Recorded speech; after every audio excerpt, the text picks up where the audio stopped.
So let's begin. A very warm good evening to all present here.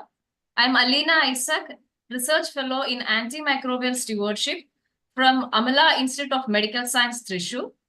And today we are with a very fundamental topic of discussion, antimicrobial dosing in patients on peritoneal dialysis. And we have an enthusiastic clinical pharmacist to discuss and teach about this topic. Mohammad Riyaj. He is working as a critical care pharmacist at Aster MIMS Calicut.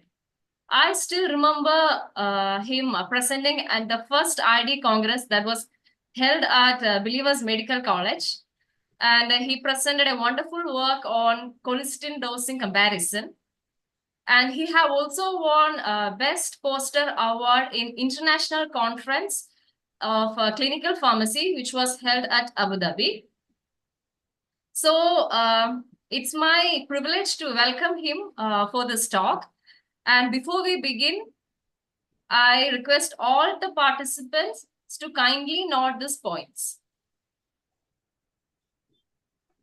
If you have any queries regarding the topics we are discussing today, please don't hesitate to ask your queries. Submit your doubts in the comment section and we will be answering it in the end. Next slide. We love to hear your feedbacks and we want to improve more. So please submit your feedback after the end. To get the evidence of your participation, it is mandatory to log in the FCPA official website and download your participation certificate. If you want to refer back the points we are discussing today, please log into the FCPA website and download the slides we are presenting today. So without a delay, let me hand over to Mohammed. Over to you, Mohammed. Hi, good evening. So am I audible? Yes, Mohammed, you're audible. Okay. Thank you, Alina, for the nice introduction. So warm good evening to one and all. So today I'm going to discuss on the topic antimicrobial dosings in patients who is undergoing peritoneal dialysis. So this is a very interesting topic. So before I start, I would like you all to attend the session on CRRTs or renal replacement therapy by Dr. Grace. So you will be able to understand the various mechanism which takes place in other dialysis. So peritoneal dialysis is a bit different when you compare to other dialysis. So I don't have any financial disclosures. So today, these all are the objectives which we will discuss and learn throughout the session. So first is introduction to the dialysis and how peritoneal dialysis is different from other dialysis sessions, and what are the indications for the peritoneal dialysis, what is peritonitis and type of peritonitis. So here, the peritonitis which we are going to discuss is regarding the peritonitis which is caused by the peritoneal dialysis, not the spontaneous bacterial peritonitis, which is a different thing. And also we will see the dosing strategies of antimicrobial drugs used in the peritoneal dialysis, and also their kinetics, and also most important algorithms through the infections which is caused by different organisms. So now we will see what is peritoneal dialysis. So before we discuss, you should look into this diagram. So you can see this is our peritoneal cavity, and you can see the peritoneal lining here, and the dialysis solutions. We have a dialysis solution. So this dialysis solution, which will be a hyperosmolar solutions, mainly dextrose, made up of dextrose, and also we'll have other solutes within it. So we'll see what it is in detail. So using this dialysis solutions, we will make our peritoneal cavity to dial for several hours. And after several hours, we will make the wastage and other drains from our peritoneum to outflow. So now we'll see what is the definition for the peritoneal dialysis. So peritoneal dialysis is a treatment of kidney failure that uses our lining of our abdomen or belly to filter your blood inside your body. So here there is no special filters or anything which we use, which we have seen in other dialysis. For example, hemodialysis, we use special filters. So here our body's membrane, peritoneal membrane, act as a filter. So that's when we introduce the hyperosmolar solution into our peritoneal cavity, there happens certain mechanisms. So we'll see what are the mechanism in details. So there are basically two types of peritoneal dialysis. One is continuous ambulatory peritoneal dialysis, which is termed as CAPD. The next is automated peritoneal dialysis. So these are the two types of dialysis, peritoneal dialysis. So when you see into the CAPD, which requires manpower. So in that there will be it will be a continuous session where you will have two sessions of intermittent per se 4 hour or 3 hour sessions and a long session which includes at least 11 hours or 12 hour sessions. So in automated peritoneal dialysis, it is done by using a special machineries. So in that it is automated. All the process which I explained before, it happens automatically using with the help of that special machine. So all the dwell time exchange, it all happens with relation to that machine, but not in CAPD. So this concept should be kept in your mind because later on we are going to discuss different dosing in different types of peritoneal dialysis. So now you can see this neat diagram where you will see you have a dialysate bag.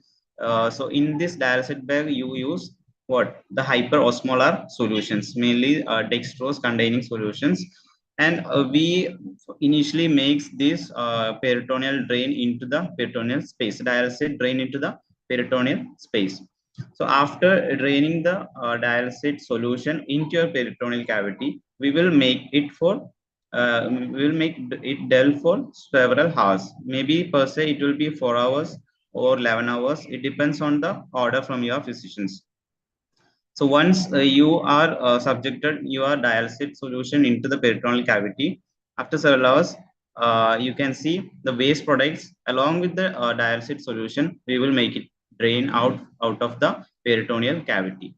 So you should also note that here you will have special types of inlets. So through that inlets only we will administer or we will add our antibiotics.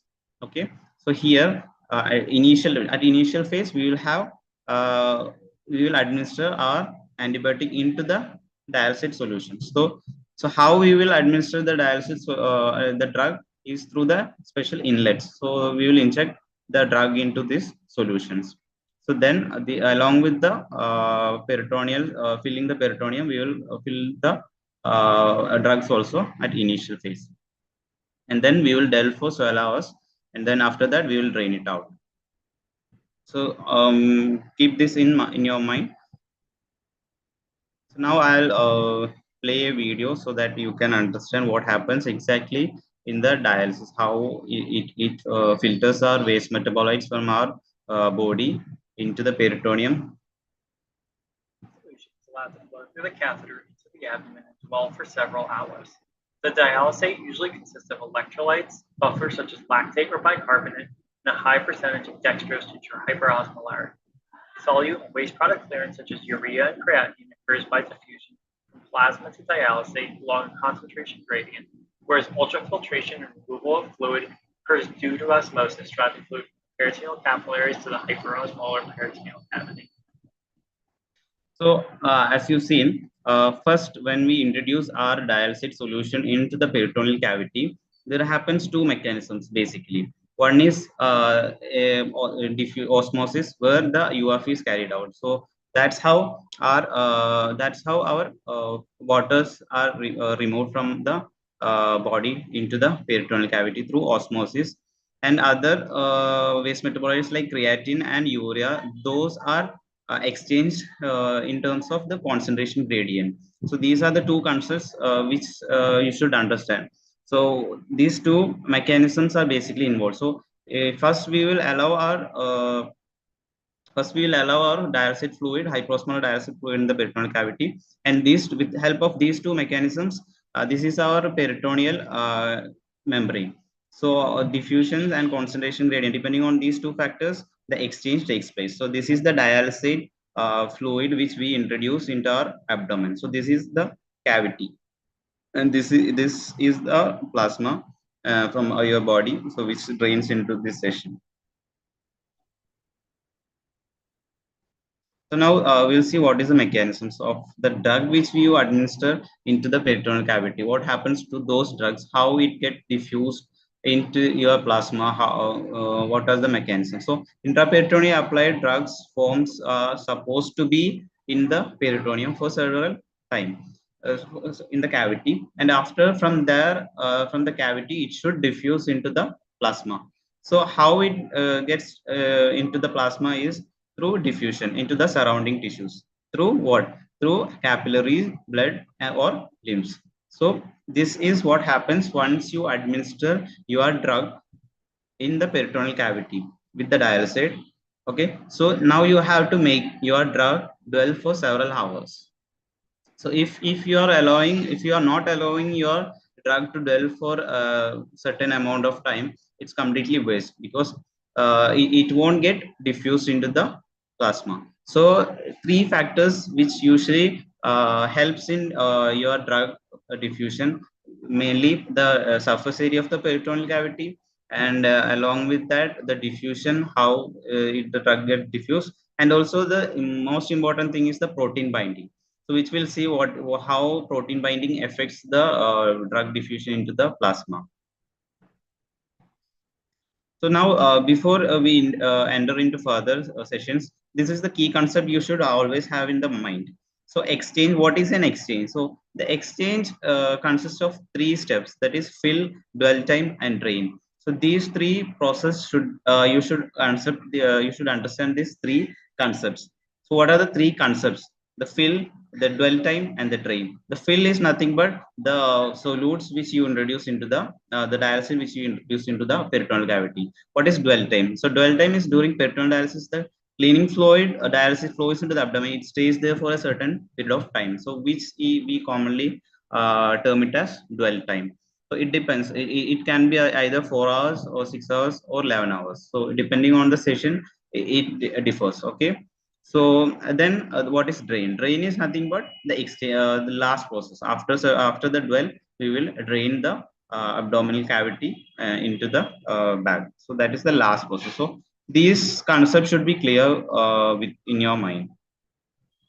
So now we will see what makes it different between the HD and the usual hemodialysis and the peritoneal dialysis. So why it is carried out and why HD is not done in such patients. So PD is not indicated for patients who is on AKI. Okay.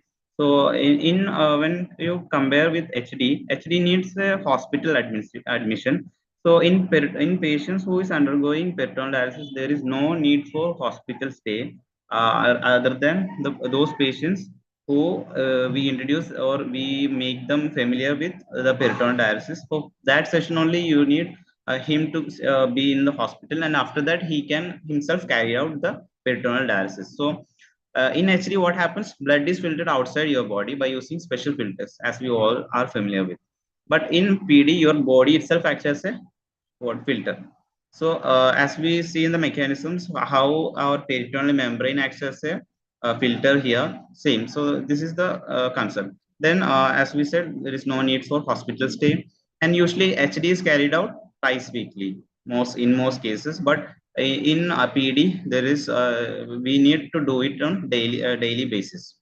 And the risk factors associated with HD is always bloodstream infections. So we have seen that HD catheters and HD catheter related bloodstream infections. But in PD, you will see peritonitis mainly, the catheter associated peritonitis, because we are introducing the catheters into the peritoneum. So the complication by PD is always peritonitis.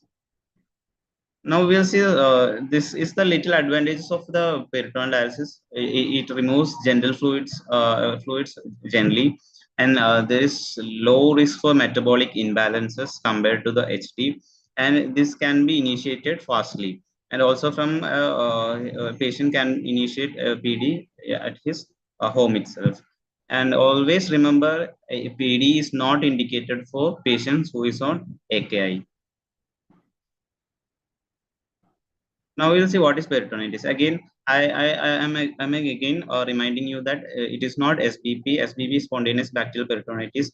Here, the peritonitis which we are discussing is in patients subjected to peritoneal dialysis. Okay, so it is defined infection in the peritoneal cavity in patients subjected to peritoneal dialysis.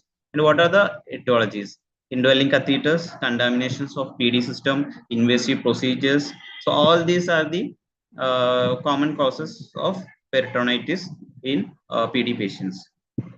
Now we'll see what are the types of peritonitis. So there are broadly two class of peritonitis, types of peritonitis in PD patients: cause-specific peritonitis and time-specific peritonitis. So what are the cause-specific peritonitis? So you can see it is culture-based, culture-native-based, and catheter-associated and enteric peritonitis. So these are the four which comes under the cause-specific peritonitis. And enteric peritonitis is nothing but due to some ischemia or inflammation in your abdomen.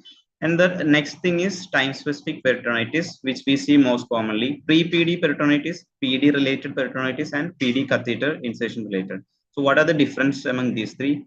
Pre-PD is always once you insert the PD catheter, and then before you start the first session, the patient is having some kind of infections. So that is always, or he is getting a peritonitis. So that is termed as pre-PD. And the PD related means during the peritoneal dialysis. So we already started the patient on peritoneal dialysis, and afterwards he is getting peritoneal infection. So that's what we call PD related, and PD catheter insertion related. So as per the ISPD guidelines, PD catheter insertion related infections, peritonitis, they are saying after initiation of the PD catheter, within 30 days, if the patient is getting peritonitis, it is termed as PD catheter insertion related peritonitis. So now we'll see what are the common organisms which is associated with the peritonitis: gram positive and gram negative. In gram positive, we have Staph epidermis and Staph aureus and Streptococci. And in gram negative, most commonly E. coli and Pseudomonas. Now this is a picture of an infected site in patient. So this is the PD catheter. You can see this cream colored catheter. This is the catheter, and this spot is infected. So this is a picture. This is how an infected site would look like. Now, how do we diagnose a patient who is on who is suspected to have peritonitis? So as per the recommendation by the ISPD, at least two among these three should be there for a patient to diagnose as peritonitis. So the first one is clinical features consistent with peritonitis, that is abdominal pain or cloudy dialysis effluent. So the effluent, we have seen the drain which comes out from the abdomen at the end, the last step. So if it is cloudy, and also patient should have features of clinical features of peritonitis, that is abdominal pain or cloudy or any other discomfort. The second thing is dialysis effluent white cell count 100 per microliter, and also greater than 50% of PMN. PMN is nothing but polymorph nuclear leukocytes. So this should be either, this should be there. And also the third thing, which is most importantly, positive dialysis effluent cultures. So among sometimes you won't, it's not sure that you should get a culture positivity in most of the cases. So you can have the first two in most of the cases. So if any, at least any of these two are there, you can confirm it as a peritonitis, PD related peritonitis. So now we will enter into the dosing part. So we all should be thinking, why do we need a special dosing consideration in the patients undergoing peritoneal dialysis, other than like say, it's a dialysis, unlike even we are carrying out hemodialysis. So why we are not dosing it same as the HD patients, but why we consider a special dosing in patients who is undergoing peritoneal dialysis? So these are the two things. The drug pharmacokinetics with regards to the peritoneum are not well understood. So when you do some literature reviews, as I have already done, you can see the extent to which the administered drug, IV administered drug, the extent to which it reaches the peritoneum is not well understood. So you can't predict how far the drug is getting into the peritoneum. So again, when you focus into the second point, peritonitis is the primary complication before it becomes a systemic infection. Unlike the in HD patients, we are suspecting a bloodstream infection, right? So in bloodstream infection, obviously we need, it's a primary complication, so we need IV dosing. But here in this PD patient, the primary complication is always a peritonitis. So you need to dose the patient intraperitoneally at first. Then then only you can prevent a major complication, per se systemic infection. So these two are the things which you should understand. That's why we are considering special dosing in PD patients. So we have to administer the drug intraperitoneally. So that's why it differ from other dialysis. This they have recommended special dosing in such patients.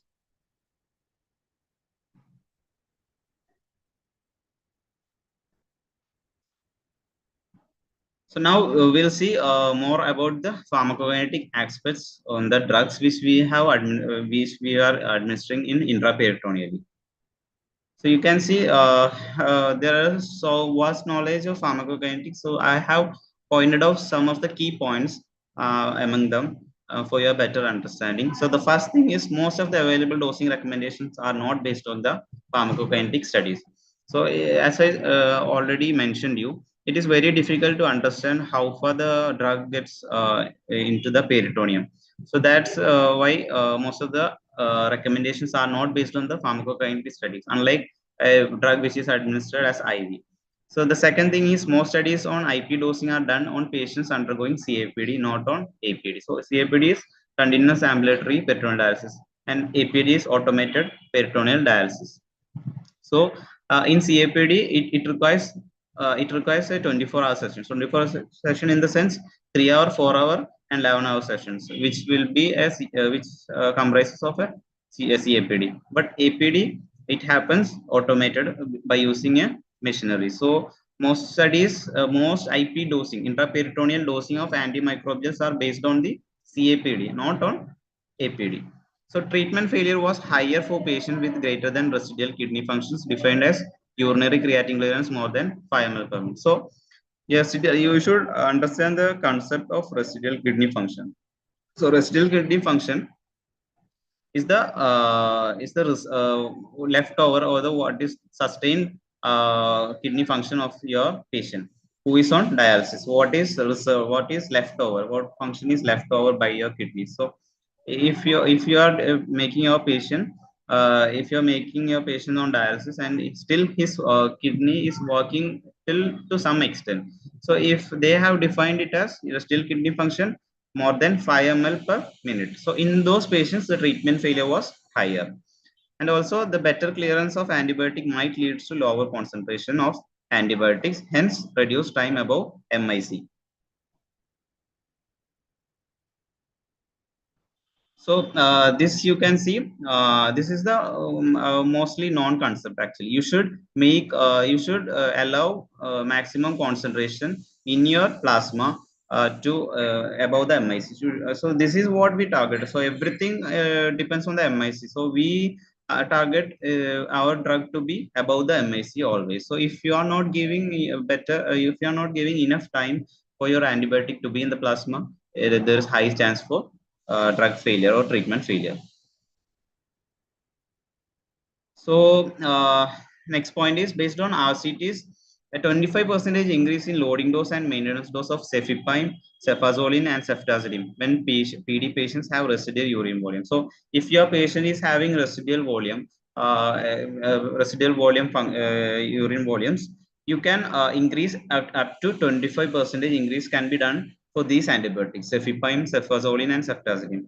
So don't confuse. We will discuss how far we can dose these antibiotics. So before getting into that, I am discussing about the why we should consider a high dose for all these antibiotics in these scenarios. So these are the some of the factors which influence the kinetics of the drug which you administer.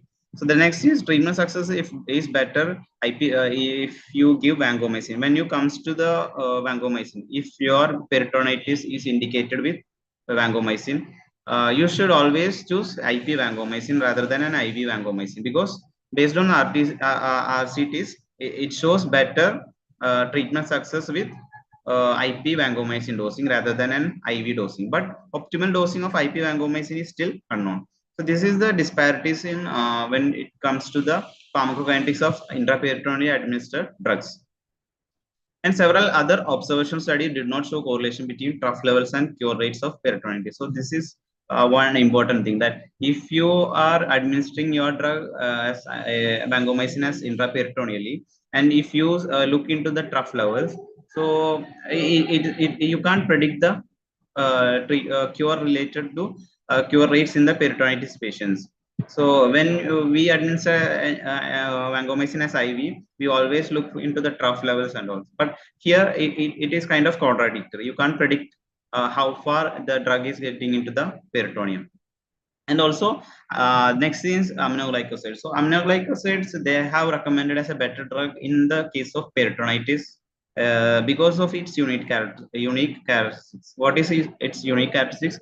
Post antibiotic effects, and it's a concentration dependent. So due to all these factors, aminoglycoside is better in gram negative eradications, but still again it is not recommended for a continuous ambulatory peritoneal dialysis. So you can't more frequently give him a dose of aminoglycoside. So that is also not recommended. And the next thing is oral administration of certain antibiotics. Per se, example like ciprofloxacin and moxifloxacin. So if you are doing a culture and you are getting a sensitive organism to all these antibiotics, ciprofloxacin or moxifloxacin, no need to administer it as an intraperitoneally or say. Even oral administration, we have evidence that even oral administration with ciprofloxacin and moxifloxacin can achieve adequate levels in the peritoneum.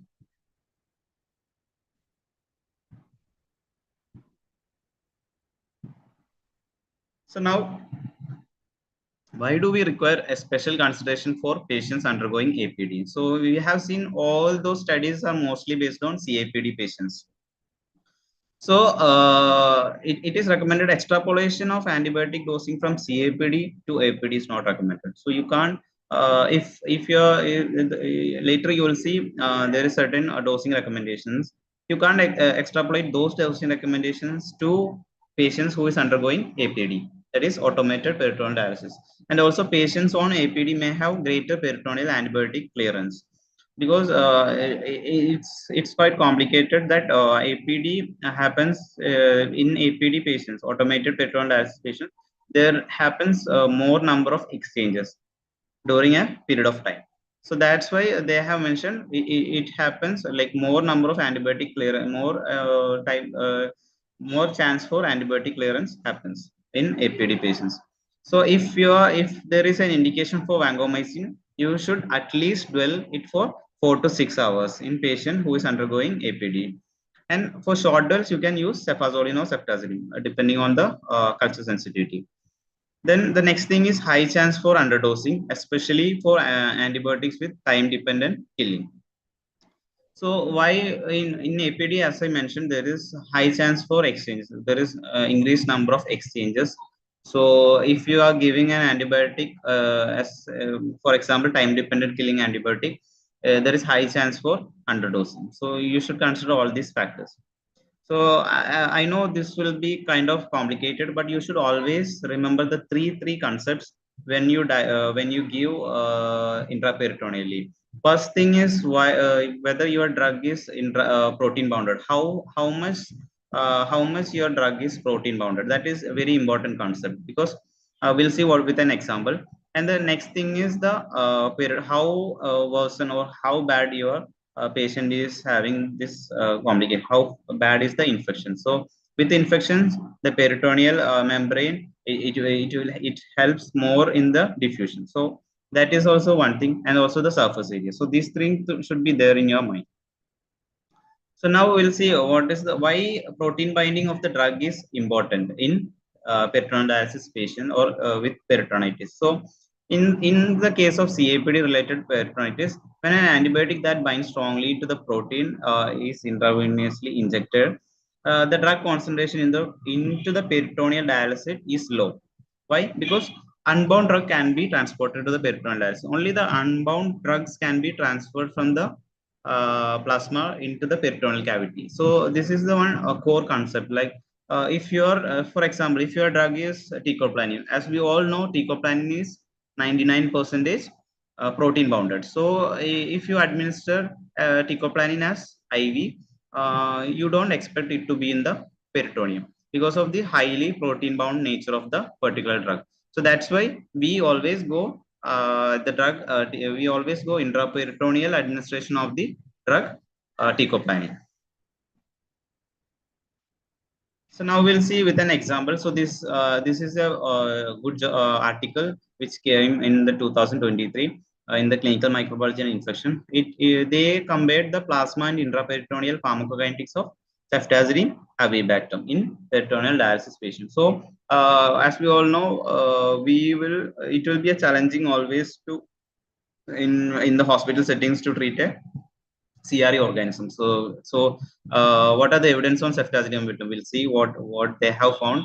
So these were their findings. You can see ceftazidime avibactam both attained a good amount of concentration in the plasma as well as in the peritoneal dialysates. Both ceftazidime avibactam have attained good concentration in the plasma and in the peritoneum after administering it as an IV. So no need for administering it as a intraperitoneal, because you can see here these are the graphs these are the three doses which they compared. The regular 2.5 OD dosing and the 1.25 OD dosing, and also the 750 by 190 OD dosing. So you can see all they have attained probability of target attainment was above 90%. So if your patient is coming with a peritonitis and you have confirmed by the culture it as a CR organism and there is an indication for ceftazidime avibactam, no need for going with intraperitoneal administration. You can always shot him with IV dose of ceftazidime avibactam as any of these three doses. So if you want to dose him in the lowest dose, you can also dose, because it attains probability of target attainment is above 90% still. So you can see the protein binding of ceftazidime avibactam. Ceftazidime is less than 10% protein bounded, and avibactam is less than 8% protein bounded. So maybe that's the reason why it reaches our peritoneal cavity as a good in a good manner. So what they concluded is that a single dose of ceftazidime avibactam led to concentration that far exceeded the plasma PKPD, and which was enough to target the common pathogens which causes the peritonitis, and also assuming the comparable target PDS, which is 90 above 90%, you can dose him with 750 by 190. So this even a low dose is sufficient to attain a good concentration in the peritoneum. So these are the few studies where you can see they have done a good, but still there is for other antibiotics still there is a lack of evidence how far they reach the peritoneum. But in case of ceftazidime avibactam, you can be sure that it reaches the peritoneum in good manner, adequate manner. So now we'll see what are the dosing strategies. So before that, these are the insights. One is IP antibiotic dosing recommendations for treatment of peritonitis. What are the how much we should dose? The next thing is systemic antibiotic dosing recommendation for treatment of peritonitis. So in some cases we will look for systemic dosing rather than IP dosing. So as we've seen, there is some antibiotics, there is no need for IP antibiotics because they are reaching enough in the peritoneal cavity. The concentration is enough in the peritoneum. So no need for going with intraperitoneal. The third is summary of antibiotic stability. And again, the stability of the antibiotic is also an important thing. If you are administering your drug in the peritoneal fluid, in the peritoneal solution, you should know how far it is stable, right? So that also we'll see how far it is stable. So then we'll see what are the different algorithms. What are the algorithms for different organisms? And also drug dosing recommendations for treatment of tuberculosis peritonitis. So this is the initial treatment for in suspected patients who peritonitis suspected patients. So first you should do the clinical evaluations and examine the exit site and lumen, catheter tunnel, and collect PD fluid for cell count, differential count, gram stain, and culture. After that, it's done. You should go into the dosing. So start IP dosing as soon as possible. Don't wait for anything. So you can start, and as the session of dialysis starts, you can start him with intraperitoneal antibiotics. Allowed to dwell for at least 6 hours. So this is the important thing. So you should always make your antibiotics which is administered intraperitoneally. You should make it dwell for at least 6 hours. So how far if your patient is undergoing CAPD, per se 4 hours, 6 hours, or 11 hours, you should always dose the antibiotic in the longest well because you are making your antibiotic to be in the peritoneum for longer time, which makes it higher chance for diffusing into the plasma. And empirically, gram positive and gram negative coverage should be given based on patient history and culture sensitivity patterns. So if you want to give a gram positive coverage, what are the choices? First gen cephalosporin or vancomycin. If you want to give him a negative coverage, you should give third gen cephalosporin, preferably ceftazidime, and or aminoglycoside. Any one of them is preferred. Also, monotherapy with fourth gen cephalosporin is also recommended. So you can, after all this, you should these are the empiric treatment strategies you should do for patient who you suspect peritonitis empirically. So these are the various dosing recommendations. So you can see this table can be quite complicated. So I'll explain you. This is the intermittent session. So in intermittent session, only one exchange, which will be for at least 6 hours. And this is continuous exchange, which is all exchanges. Okay. So it can be 4 hour, as I said, 4 hour, 4 hour or 11 hour session. So all these exchanges you should dose accordingly. And in intermittent exchange, there will be only one session which will be at least for 6 hours. So aminoglycoside for this 6 hour session in the means you are making your dialysis to dwell for 6 hours in the peritoneum.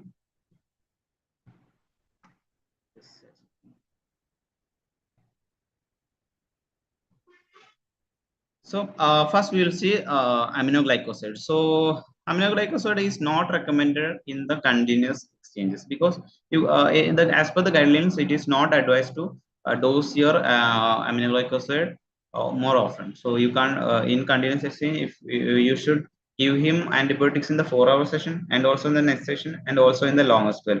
So that is not advised due to the potential toxicity which we can't predict. So that is not recommended in the aminoglycoside category, but you can still dose him in any of the one session in the CAPD. That is recommended, but not in every session. So in intermittent session, you can see 2 mg per kg per daily can be dosed for amikacin in one exchange. So based on the patient weight, you can dose him as 2 mg per kg, and you can administer that particular drug into the dialysate fluid, and then you can make him to dwell for 6 hours. So that is recommended. And when you comes to the cephalosporins, where we have seen cefazolin 15 mg per kg daily for long dwell. If your patient is undergoing a longest dwell, you can give him only 15 mg per kg. But if the session is for 4 hours, you can give him a dose of 20 mg per kg daily. When you compare it to the loading dose, when you compare it to the continuous exchange, cefazolin should be administered with a loading dose. So what is the how much should be given as a loading dose? So you can see 500 mg per liter. So with this liter, usually our dialysis fluid will be around 2.5 liters or 1.5 liters, depending on the exchange. So once your patient is undergoing a peritoneal dialysis, and before the successive session, we will assess how much we were able to drain out from the patient. So depending on that, this value would change. Either it will be a 1.5 liters or it will be a 2.5 liters. So depending on that liters, you can dose him. So 500 mg per liter. So per se, if you are dosing him, if you are giving him a 2 liters of dialysate, you should give him 500 mg per liter. So you should give him 1 gram of cefazolin, and also maintenance dose. So maintenance dose should be carried out in the coming session. So if it is a 4-hour session, dose him in the next session as 125 mg per liter. So this is what happens. So likewise, you can see all the dosing recommendations here. And also there are certain antibiotics where there is no data in intermittent exchange. Also there are certain antibiotics where there is no data for continuous all exchange session. So here you can see whichever intermittent session they have mentioned is a 100 mg daily dosing. You can give him any one of the session. You can give him a single dose of ceftriaxone, which is recommended, but not for all the sessions. So this should be a key concept you should have in mind. Now you can see other antibiotics. What are the other antibiotics? What are the dosing recommendations? Same way, we don't have data for ciprofloxacin. As we have mentioned earlier in the slides, ciprofloxacin attains a better concentration even after administration as orally. So there is no data for ciprofloxacin, but in continuous exchange, you can still dose him based on 50 mg per liter.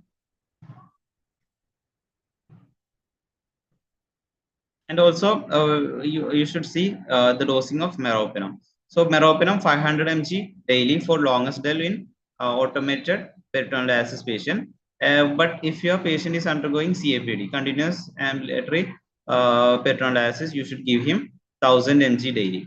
So this dosing is based on the intermittent session, only one session.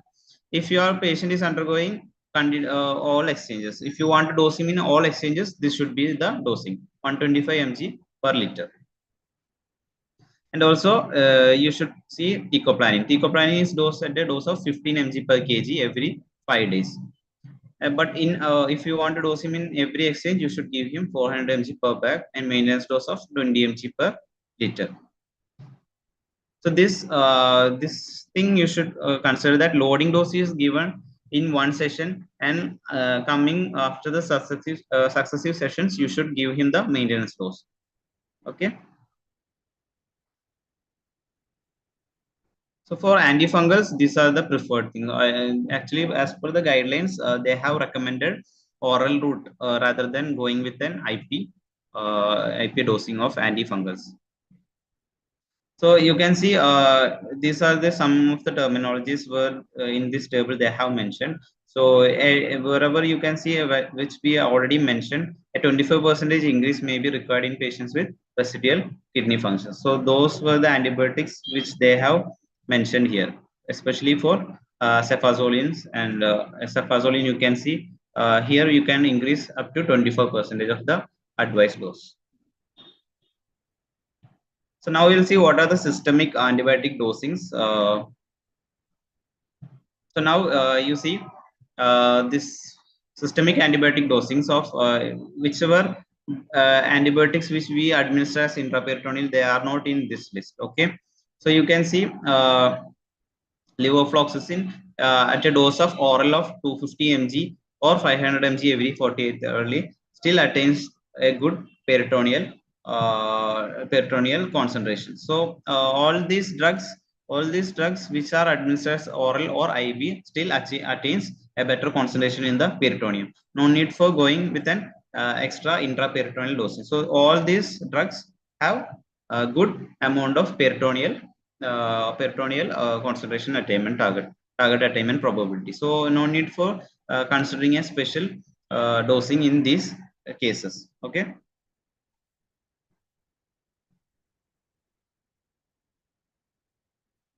Now this is the summary of antibiotic stabilities. So you can see gentamicin. These are the tested antibiotics stabilities. So you can see gentamicin, cefazolin, ceftazidime, cefepime, vancomycin, piperacin, tazobactam. All these are almost stable in room temperature as well as in uh, refrigerated conditions also. Now I'll put up a question. So this will be the order for your patient who is undergoing a peritoneal dialysis. Sorry, peritoneal dialysis. So your order will be like 1.5 percentage of dextrose, 2 liters for 6 hours. That will be the one session, intermittent session. And after that, we will drain. We will make the peritoneal cavity to drain out, and then again the next session starts. So this will be again the same session of 6 hours.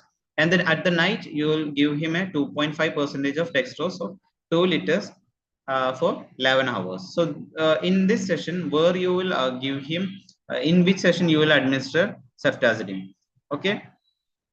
So these are the options. First, you can dose him in the shortest dwell, split the dose into the 2 dwells. Like you can either dose the total dose, you can split into the one session and other dose into the next session, or you can dwell with the longest time for 11 hours. So you can give the dose in the longest dwell. So which session you will preferably choose? So always, since ceftazidime is a time dependent, you should always give it enough time. So here the answer will be you should always give the antibiotic in longest dwell. So again, this won't be same for all antibiotics. So preferably, if your antibiotics is time dependent antibiotic, you should always give in the longest dwell. So which will helps in the better target attainment. So now we will see the different algorithms. What are the different algorithms? So if your patient peritoneal fluid is confirmed with staph aureus, so you will see here. Initially, we have started him with both gram positive and gram negative coverage. So if it is an MRSA, you should change it to an vancomycin. And suppose you have started with the cefazolin, so you should change it to the MRSA coverage per se vancomycin and stop the gram negative coverage, and then assess the effluent cell counts after 3 days after initiating the antibiotics. If clinical improvement, continue for 21 days. And if there is no clinical improvement, you should always look for surgical removal of PD catheter. And after catheter removal, patient should remain on treatment for at least 14 days. Now, if it is a streptococci peritonitis, so if it is a streptococcus, again, you can dose him with cefazolin or vancomycin and stop the gram negative coverage. And then if the resistant or allergic to penicillin or cephalosporin, that's why we are choosing a vancomycin here in this case. Okay. Again, the patient should be treated for 14 days. So this is the other gram-positive organism. So this is the most common where you can see due to the handling of patient PD catheter, you can see cones like coagulase negative staphylococcus. So the recommended you should give him appropriate antibiotic coverage. Stop the gram negative coverage. You should provide him with appropriate gram positive coverage. Assess clinical improvement. Repeat dialysis again after 3 days. You can repeat the dialysis count. And if there is clinical improvement, you should give him a total duration of 14 days of appropriate antibiotic.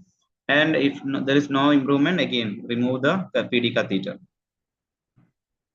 And if it is an enterococcus, you should always see that single organism enterococcal peritonitis and polymicrobial enterococcal peritonitis. Both can happen. Okay. So in that case, if it is an ampicillin sensitive, only there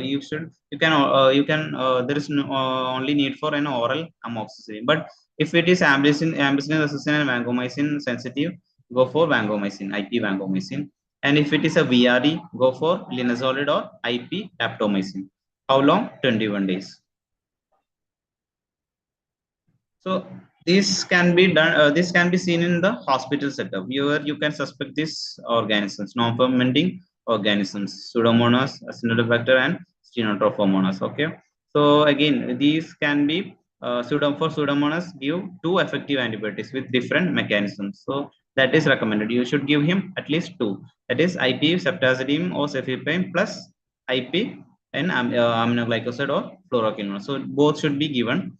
And for how long? 21 days. Again, for acinetobacter, you can first prefer oral ciprofloxacin if it is a sensitive. If it is a crab, you should always go for an aminoglycoside or IP colistin plus or minus ampicillin sulbactam. So IP colistin is we don't recommend IP colistin, so you can go with an ampicillin sulbactam dosing. And if it is a strain of Prophomonas, give two effective antibiotics, with one among them being oral trimethoprim. So always, if you have a Strenotrophomonas infection, you should choose two antibiotics. And also in Pseudomonas also, you should give two antibiotics. So if it is a Strenotrophomonas, you should give him two antibiotics, but one should always be an oral trimethoprim sulfamethoxazole. So the duration is 21 days. And coming to the enteric gram-negative bacteria, so this is the CRE organisms, AMC or ESBL, all these organisms. So again, you can, if it is an ESBL, you can give him intraperitoneal meropenem, and if it is an AMC beta-lactamase producing, you can give him with cefepime or oral ciprofloxacin or IP meropenem. And if it is a carbapenem producing antibiotics, which we have already discussed, you can give him ceftazidime aviabatum. If in that case, you can see depending on the advice from the ID physician, you can correlate clinically. So again, these are also treated for a duration of 21 days. So this is the algorithm for a polymicrobial peritonitis. Again, you can see if it is a multiple gram negative organisms plus gram positive, you should always suspect a consider it as a GI problem. So if there you might require a surgical interventions. Okay. So again, 21 days in this case also you should treat him. Now fungal. So fungal organisms are also suspected. So as we seen in the primary, in the empirical part, you can give him antifungal coverage. Okay. So remove PD catheter as soon as possible if it is a fungal. First thing you should always look into is like removing of the PD catheter. If it is a yeast candida species, you can give him fluconazole. Fluconazole or even oral is preferred. Okay. Then fluconazole resistant species, you can give him intravenous echinocandins or oral voriconazole. And if it is a mild aspergillosis or mucormycosis, you can give him oral voriconazole, bisavuconazole, or intravenous amphotericin B. So all these still achieves a good amount of drug level in the peritoneum. So these are the another part where you can, or you don't expect always a culture positive peritonitis. Okay. So for first, you should see alternative on day 1 and day 2 continuous initial therapy, and day 3 culture still negative, clinical assessment, repeat PD fluid, white cell count. So you can see how far your count is getting better after the day. Clinical improvement, continue discontinue the gentamicin, or if you have started an amikacin, and continue with cefazolin for 14 days. No clinical improvement, special culture techniques usually causes mycobacteria, legionella, consider fungi. So in those cases, suspect all these organisms. Now culture positive, adjust the therapy according to the sensitivity. Okay. Again, if the duration they have recommended is 14 days. So now if your patient is having a tuberculosis peritonitis, what are the doses? So all these doses are oral dosing, not intraperitoneally. So this you should consider: isoniazid 5 mg per kg, rifampicin 450 or 600 depending on weight, and all these dosing are based on the usual recommended dosings, not intraperitoneally. It is sufficient to give him as an systemic dosing, no need for intraperitoneal dosing. So let's review some concepts which we have discussed so far. So PD, how PD is carried out. You should know always how PD is carried out, what are the mechanism which is involved, what is the dialysis, what is the dwell time, how far we should dwell, and what mechanism actually, how our drug is getting diffused, what are the nature of our drug. Everything should be done, everything should be there in your mind. Okay, then what is the peritonitis? So don't class the concept of SBP with the peritonitis related to PD. So always remember how we diagnose a peritonitis. So we should always look into the at least two things recommended by the ISPD. So if it's there, at least two, you can diagnose it as peritonitis. Then IP dosing. What are the preferred agents? Why we have chosen the drug into the peritoneum as intraperitoneally? Because it is a primary complication. If you can track the primary complication, we can avoid a systemic complications. Then pharmacokinetic aspects, especially protein bounded. Always look for how far your drug is protein bounded, and the stability of antibiotic, which we have already discussed, and the CAPD versus APD. How do they differ? All these concepts should be there in your mind. So what are the key takeaways? So these are the key takeaways. What is peritoneal dialysis and peritonitis? The idea should be clear. Before this session, you should always, as I recommend, you should always go into the RRT session by Dr. Grace. So that will be that will help you further, and how to calculate the dose and administer IP antibiotics. And always remember, it should be a sterile process. Again, if you are administering the antibiotics into the dialysate fluid, it should be sterile. And how pharmacokinetics of antibiotics are affected when you administer it as an intraperitoneally, and also what are the different treatment algorithms and treatment pathogens. So these are the key takeaways you should always keep in mind. So these are my certain references which I use. So you should always look into the first references where you can read, and you will get more about the intraperitoneally administered drugs. So, and the next section where we will have a basic module from critical care. The topic is obstructive shock, which will be taken by Sri Vishwapal Famdi. So it is on 17th May at 6 p.m. between 6 p.m. and 7 p.m. So I suggest you should all, from the critical care, it is an important topic. So you should all listen to that session. So yeah, thank you. For any questions?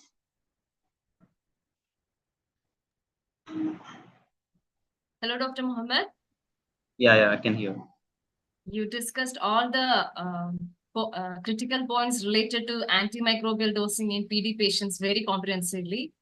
I hope all the viewers will be benefited. And we have a few questions. Why is there actually a difference in HD and PD dosing? Yeah, as I mentioned before, in HD patients, we are administering the drug as an IV. So there is better data regarding the pharmacokinetics of the drugs which we are administering as IV.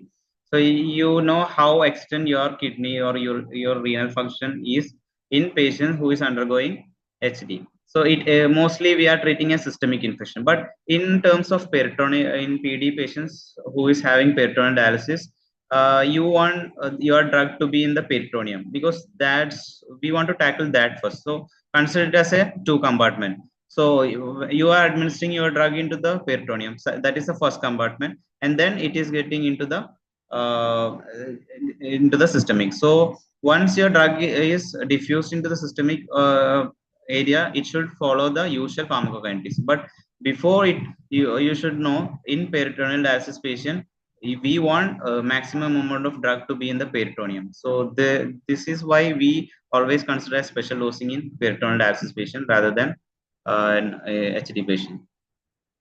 Okay. Another question is that would you still dose antibiotics intraperitoneal in patients who is diagnosed with sepsis or shock? No, this is a good question, because we don't. If your patient is in a sepsis or shock, it already become as a systemic complication. So there is no point in giving the patient as antibiotic as intraperitoneal, because your patient is already in shock. So you should always prefer him with an IV antibiotic, not a intraperitoneal. So also the guideline is not recommending to give intraperitoneal dosing in patients who is suspected to have sepsis or septic shock. Yes, Mohammed. Sepsis being a very emergency situation, relying on peritoneal dialysis would not be a correct option. Yes. I agree with you. So I hope the questions are done, and so that's the end of the session. Thank you so much, Mohammed, for this wonderful session. And to all the participants, thanks for joining, and make sure you download the certificate and the slides for your further reference. Thank you. Thank you for joining.